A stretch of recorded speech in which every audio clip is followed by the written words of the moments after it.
It's been 3 years since the last UK drum show, but finally in 2022 it was able to go ahead, so I popped on down to find out what electronic drum delights the show had in store for us. I also got the chance to try out a few kits that I've not played before, so here are a few eDrum highlights from the weekend and a couple of impressions of things that I've tried out. Straight off the bat with the first performance of the entire show, 10 AM on Saturday, electronic drums came flying out of the gates with Eric Moore playing a huge GEWA kit consisting of 2 G9 modules, some new GEWA shells for the kick, rack toms and floor toms, some of the smaller GEWA studio pads and a bunch of cymbals.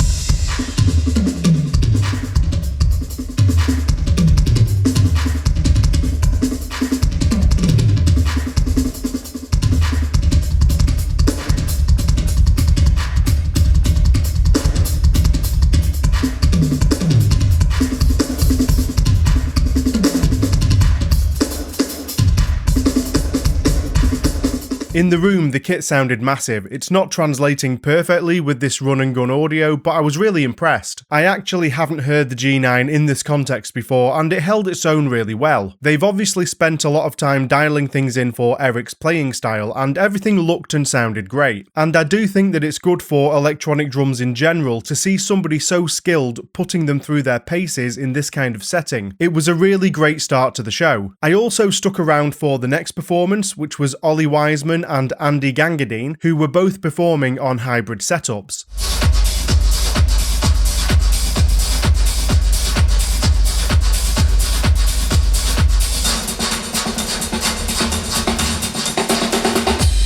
Ollie is the drummer for Anne-Marie, and he's a big proponent of mixing electronic and acoustic drums in a pop setting. As far as I could see, he was running a Roland TM6 Pro with some PD-8 rubber pads and a KT10 kick pedal beside his acoustic kick. There might have been more going on, but from where I was sat I couldn't really tell for sure. I do know that he's used a TD50 with Anne-Marie in the past.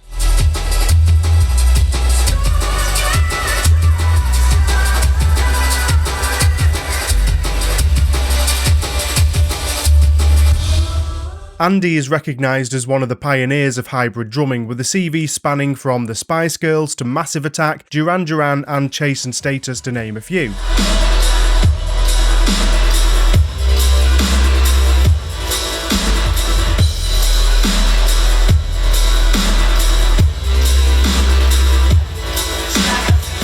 As far as I could tell, he was running a Roland TD50 module, and I think there were 4 PDX6 pads, and there was probably a KT10 again for the electronic kicks. He also had a laptop which was running Ableton for the tracks. In the Q&A section he was asked about his electronics, and he mentioned that he prefers to keep the electronic pads and the acoustic drums separate rather than triggering from the acoustic kit, as he finds that to be more reliable. Fair enough. After this I ventured out onto the exhibition floor, and what I didn't expect was that the performances were the only sign of Roland at this show, and this was especially noticeable compared to their large presence at the 2019 drum show. There was also no sign of Alesis at the show either, which surprised me again, as they also had a pretty big booth at the last show I went to. However, if you think that the absence of 2 of the largest electronic drum companies was going to mean that eDrums would barely be seen this year, you'd be wrong. GEWA had a large booth right near the entrance to the main hall, and they had even more new shells to show off. I really liked the look of these larger natural wood shells,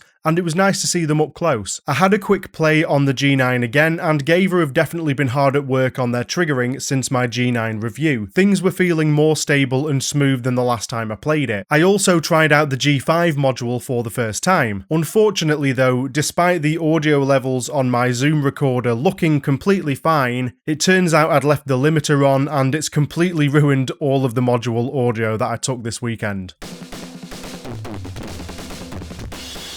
Yeah, sorry about that, that's definitely a rookie error. Fortunately for me, the G5 uses the same sounds and presets as the base G9 model, so if you do want to hear some audio examples, you can check out my G9 review. I do think that keeping the sounds consistent is a great approach, and the G5 module felt nice and snappy when swapping between kits and settings. Obviously, it's not the easiest to judge performance on an exhibition kit, but I am optimistic about future improvements in their product line. Only a stone's throw away, Yamaha also had a pretty big booth, with Simon Edgoose dishing out regular demo sessions on the new DTX10K kit. Personally, I was really looking forward to trying out the new DTX-PROX and DTX-PRO modules, and I wasn't disappointed. Again, the audio was atrocious,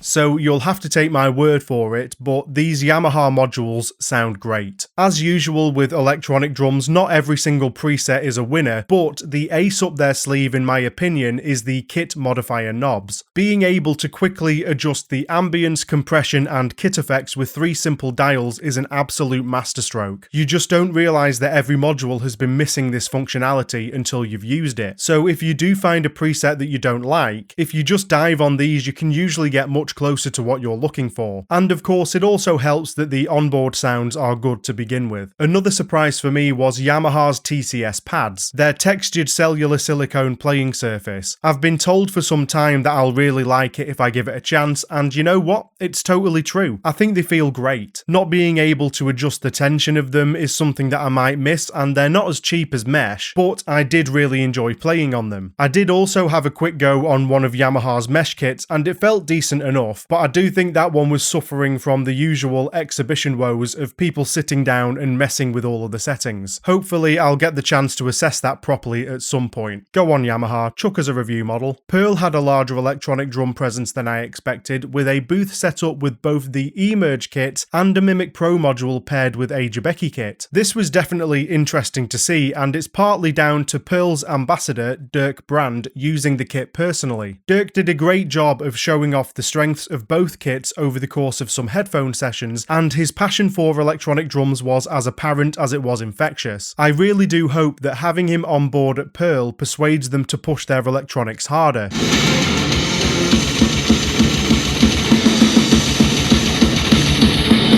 I also had the chance to try out the eMerge kit a little bit too, and I thought it seemed pretty decent. The only other time I've tried it was at the 2019 show, but I could barely hear it with the supplied headphones and the general ambient noise level. The pads felt nice, the triggering was precise, and the onboard sounds were very immediate. I don't think that it would be my personal go-to, as it seemed a little bit limited, but again, exhibition floors aren't the best place to test kits, and I could see it ticking the right boxes for some people. Directly over from this stall was Jobeky. Straight away I really liked the contrast of the 2 kits that they had on display. One sleek wood finish kit paired with a TD27 module, and one total statement kit. Bright, colourful and with some cool rainbow cymbals to boot. You definitely couldn't ignore their stand. Their low volume Real Feel cymbals felt nice to play on. They've recently tweaked the bell zones on their 3-zone rides, and it seemed accurate from my very quick playtest. The toms on each kit were all fitted with their side mount triggers, which had a great response, and their snares were fitted with the same kind of centre mount spoke triggers that I reviewed a while back. Having a look around the rest of the show, there was also a Carlsboro kit over at one of the booths. It was a little bit tucked away compared to the others, but it's nice to see the full price range of the market being represented at these shows. Unfortunately, there was nothing on show that I didn't already know about. I don't really think there's much of a precedent for announcements or reveals at this event, to be honest, but it was great to meet and chat with some of the passionate people behind the brands that we're all familiar with, and despite the obvious absentees, the electronic booths were on the larger side of those on display. I get the feeling that they're only going to get bigger and busier each year. I hope you enjoyed a peek into this event and my experiences with the kits. Enjoy the rest of your day, and I'll see you in the next video. Cheers!